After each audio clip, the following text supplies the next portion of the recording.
थोड़ा सा कुछ कतरे डालो बस बस बस बस। इसका कैप लगाइए, कैप लगाइए।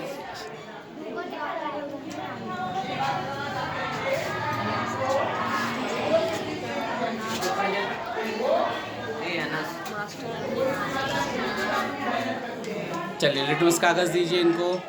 कौन सा वाला दे रहे बताइए? रेड वाला, ठीक है। देखिए सुर्ख लिटमस कागज़, कुछ तब्दील हो रहा तो बोलिए। हो रहा है, हो रहा है, बताइए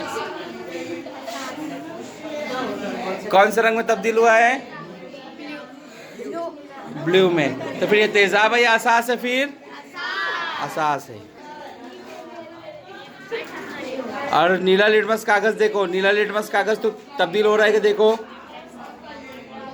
हो रहा है?